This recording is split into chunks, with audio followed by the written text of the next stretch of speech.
Hello, everybody. Dave Neal here, stand-up comic and host of Bachelor Nation News, and welcome back. Happy Monday morning and happy Halloween to everybody out there. How my ghouls doing? Good to see you guys. Power Recapper Dave Neal here, and we've got more Madi Prewett or Madi Troutt videos. Madi and Grant Troutt going to be getting into their wedding weekend recap. Follow me on Instagram at DNeals and also on Patreon for live content every day at 10 a.m. Pacific time, patreon.com/Dave Neal. So we made a video yesterday. I know we made a Sunday video. You're welcome. You're welcome. But we've got more Instagram reels, shout outs, morning after content for Madison, Prewett, Troutt, and Grant Prewett, Troutt. Do they take each other's names? How does it work in the South? Anyway, we're going to get into the People article, and then I'm going to share their stories, what other Bachelor recappers are saying, and a couple beautiful drone shots of the wedding. Very fun stuff, so just hang tight. Let's get into it. Bachelor alum Madison Prewett marries Grant Troutt in romantic Texas ceremony. The couple exchanged vows in front of 400 loved ones at Grant Trout's parents' home in Dallas, Texas. The open carry law now refers to the fantasy suite. What's a stupid Texas joke, you know what I mean? He's got the right to bear arms in the bedroom, if you will. Okay, whatever. It's a metaphor. I don't mean that physically. Don't bring your arms. Unless maybe that's a kink you both share. You know, you're like, all right, let's role play NRA. I don't know how it works. You know what I mean? How do you role play NRA? You just donate to the Republican Party. Okay, folks, come on. All right. We're having fun. Madison Prewett, and I got a comment from people being like, Dave, why are you talking so much about their virginity? Well, she's made it her whole platform. The whole wedding's about, am I going to get laid? So much so that she actually says it in an Instagram story. She goes, I can finally have sex tonight. So you'll hear her say it, not me, her. Former Bachelor contestant wed Grant Troutt billionaire heir's son on Saturday at his parents' home in Dallas, Texas. It doesn't sound as cool when you say it that way. Where'd you get married? My daddy's home. I'm going home. No. The pair exchanged vows in front of 400 friends and family members, including Bachelor Nation favorites Victoria Fuller, Hannah Ann Sluss, and Kelly Flanagan. We chose this location because it's unique and special to us, and having all of our friends and family there means so much. Let me tell you something. If you can get married at your parents' home and fit 400 guests and about 100 crew, that's a big backyard. I've always wanted to get married in the fall, and we wanted a short engagement, so it couldn't be more perfect. So these people articles are going to be chock full of influencer deals that have been worked out in advance. So we've already got Megan K photography filmed by the Crakes. What are the Crakes? Let's see. Open link in new tab. Is that just so? Is it a link to their site? Oh, I mean, this is it. Look, it's a link to the site. They always do the photo where the guy has to put his forehead on the girl's temple, whatever. They're always trying to get the guy to just look out of focus in the background. Hey, but that's love.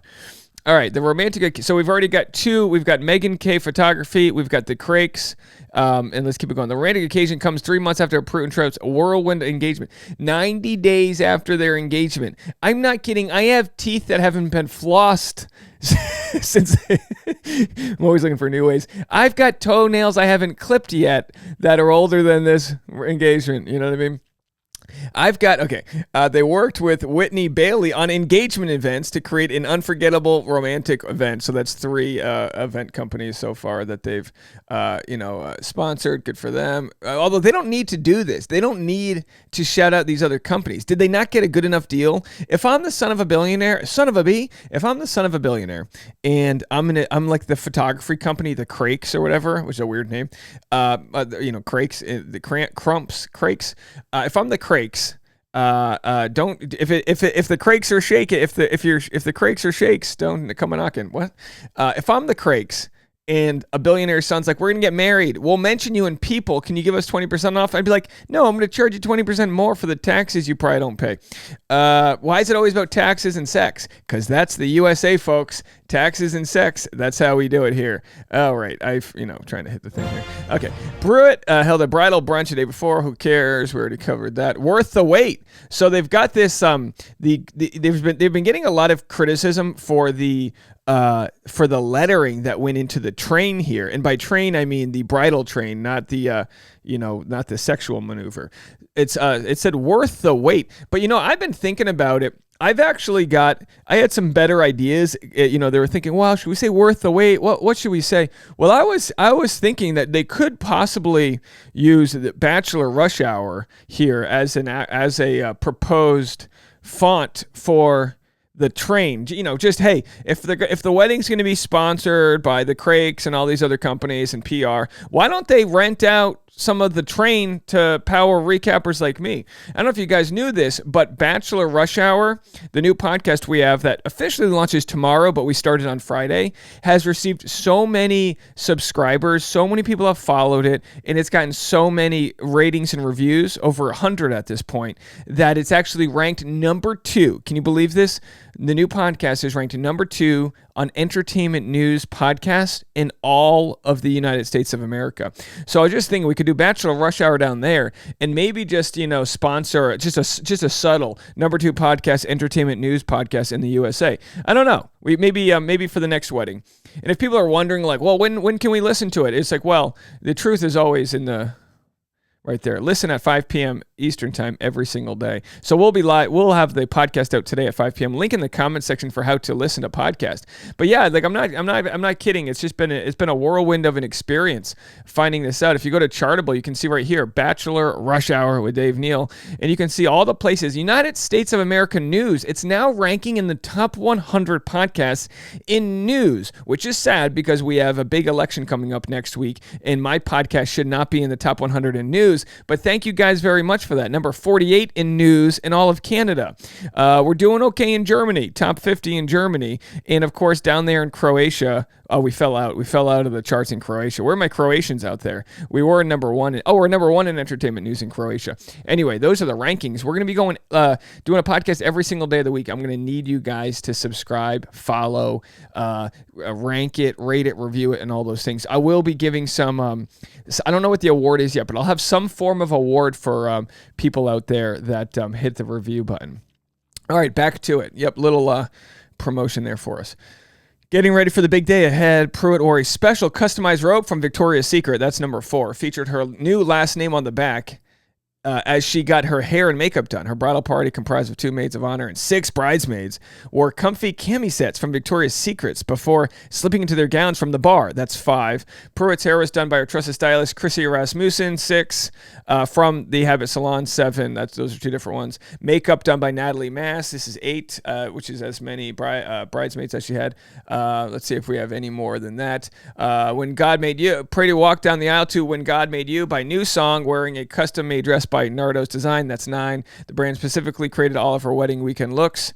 Music by duo Caleb and Kelsey sang. That's 10. All right, is that it? We have 10 sponsors right there. We might have a record being set. Oh, we have the menus were designed by Sincerely Addison. 11. You know you're an expensive wedding when the menus have their own designer. Jordan Kahn served as a reception band. 12. They danced a set of 2. I don't know these songs. There's the Stairway to Gluten right there. We call it the Stairway to Gluten. Oh boy, you just can't make it up. I'll get a lot of comments. Love that comment, Dave. Yeah, pretty good. I've heard about Fancy Cakes by Lauren and was told she was the best. 13. So that's 13 sponsorships. Can we sneak in? Can we make it up to 15? Looks like they walked God's Purpose. Okay, so God's the 15th affiliate. No, we're at 13. 13 sponsorships. Good for them. Oh, and I feel bad for the wedding that nobody cares about. Bachelor in Paradise alums Astrid and Kevin officially wed in dreamy Florida ceremony. Could they have picked a worse weekend to get married? Literally, no one's looking at this absolutely gorgeous wedding that they had there.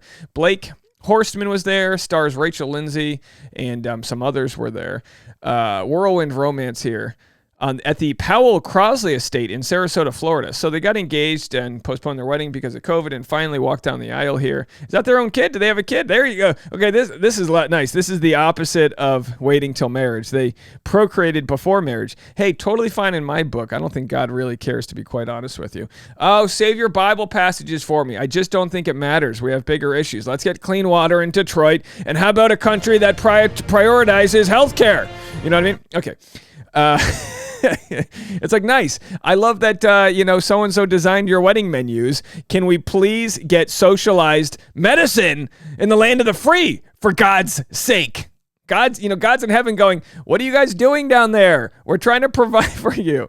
Okay. And everyone's here is like, yeah, but what about pharmaceutical companies? I know, they're horrible. Okay, anyway, so here they are. They're doing their thing. She looks beautiful. Good for them. What a beautiful, stunning dress. Very much of a different look, more of a mature, elegant look. No offense to Maddie. I think Maddie's, look beautiful. I'm not here to judge people's wedding outfits, just their moral decisions. Not that Maddie's got any issues. Good for her. Okay, this is Date Card Pod and what they had to say about it all. Seriously, the best night, and I just wanted to say a quick thank you to Jordan. On what you think we're gonna so that's more sponsorships. So that's 14 sponsorships. Find out about the sex. Like, is it gonna be? So here's Date Card Pod asking how we're gonna find out about the morning after, which does sound nosy, but she was on a show that films the morning after, so it's kind of like, well, we're just spilling over from the show. Instagram story. Is it going to be a post about, like finally becoming intimate with like your God? It's just going to be a picture of a pure white bed. So they asked how are they going to announce the morning after, duties, as you will. And make no mistake, people that criticize me for discussing it. Here's Maddie shouting it from the rooftops. Have a listen. It sounds like a halftime Super Bowl speech. Everything. She's like, this is exactly what she says if you couldn't hear. Tonight, and just imagine it with the screaming in the background. Tonight, I'm gonna have sex for the first time in my life. You know what I mean? That's what she says. That's it. Have a listen. First time in my life. USA, USA. Okay, so there they are. And in other news, so what else do we have here? Let's go to the Instagram stories and see if we're missing out on any fun fodder here. All right, the first dance, not bad. Again, it wasn't a ballroom waltz, but not everybody can do. Not everybody can just bust out the Viennese waltz. That ain't on them. You know what I mean? They just didn't have the power and dedication that you might find from somebody who's charting in the top entertainment news podcast in Croatia. Oh, if you don't know, you don't know. By the way, did you see my thumbnail here? I love this. Breaking. He does have that swag, because people were wondering. Does he have like this swag? Girl, she knows. Or she doesn't. So there they are cutting the Stairway to Gluten. After we're officially married, last night was seriously the best night, and I just wanted to say a quick thank you to Jordan Con Music Company. They absolutely crushed it. Jordan, you are the man. What a night. Thank you, man. Incredible. Okay, so here they are. We'll go watch their reels in a second. So there they are. I personally feel bad for musicians in wedding bands because every musician who's in a wedding band is taking the gig for money because they have a better band with original music, things that they're doing. And it just I look, and I get it. I've done every gig under the sun. It's just funny to me because sometimes the most the most talented people in the room are the caterers. Seriously, sometimes the most talented people in the room are the caterers, the wedding band, the people that are just scraping by so that they can continue pursuing their dreams. And I'm not saying that's no shade against the people that have been given the opportunities, like being kids of billionaires, or Maddie's had the opportunities to be the daughter of a big college football coach or whatever. But some people that really fight hard, that really are down on their knees, actually praying from the depths of despair, are the people that came from nothing. And it's funny when you look at the wedding because you see both sides. You see the people that are like the servers, the servants almost of these weddings, working for, modest wages or whatever. The wedding band, they probably are, crying, having a, joint at 2 a.m. trying to write a hit song. I might sound like I'm glorifying the process here, but everyone who's pursuing something great and creative knows that part of the hustle is the push and the desire to fight with your fingernails for that dream. And again, not saying that it can't be provided here, but in 3 months or less, you can have $1 million wedding. It's no shade on them. Like, look, if I had the blank check to make the wedding, maybe I would too. All right, I know I sound bitter. I'm not. I love my life. Let's watch. Here they are. Okay, there he is nodding. They got the drone shot. Okay, you can't beat the drone shot they've got going on here. Dad. Grant. Yeah, I say yes. They're clapping. Yes, we did it. She now knows. Good. Great shots. Beautiful. Very nice. Okay. Gotta definitely look. The Crakes know what they're doing. Okay. I am definitely not going to knock on the photography there. And so we've got Grant's page here. Breeders' Cup. They got the Breeders' Cup congratulated them. That's how you know you're wealthy, when the Breeders' Cup. When equestrian, did I pronounce that right? When the horse companies are promoting you. I think his dad owns a horse, right? Again, that's how you know you've got wealth. That's how you know you're not paying enough in taxes, when you can start buying horses. How are your taxes going? Well, I own an old dog, okay? I don't got a dog in the race. Now, some people had said how strange it was, and again, I'm not here to judge. I think a lot of times you marry someone who looks kind of like your dad. I don't think I look like my wife's father that much, but it's still, I mean, like, same height. So, it's just one of those things that you do. And a lot of people are saying the comparisons here between Maddie's new husband and Maddie's father are pretty similar. I mean, in this case, you might say, oh my gosh, I thought that was Grant's dad. No, that's Maddie's dad. Hey, but good for them. Good for them. You know what I mean? Any more reels there? We already shared that yesterday. Okay. That's the orchestra that was playing. Again, I guarantee this orchestra, it's a side hustle for them to do wedding shows. I'm sure they've got an album they're trying to write or whatever they're doing. But good for them. Jordan Kahn Music Company has been the fastest rising entertainment company in the world, established itself as the new event standard. And I'm sure if you could look him up, he's probably got some song he's trying to release. Hey, hopefully they can promote that. All right, well, that's it for me in this video. So much content coming your way. Now that we're done here, please do me a solid, if you could, and click in the comment section below on my link tree, and that'll take you to where it is you could possibly listen to my podcast, whether it be Spotify, whether it be TuneIn, iHeartRadio. I think it's still pending on Google Podcasts. It'll be up soon, and of course it's on Apple Podcasts. So if you have an iPhone, please click on it, hit follow, and give me a shot. I promise you it's going to be a good deal. It's going to be a big piece of my content for 2023, and I appreciate you guys getting on board so soon. Thank you guys so much. More content coming your way. We'll be live before and I believe after tonight's episode. I'll let you know later to do live streams for tonight's Bachelor in Paradise. We'll talk to you soon. Bye, guys.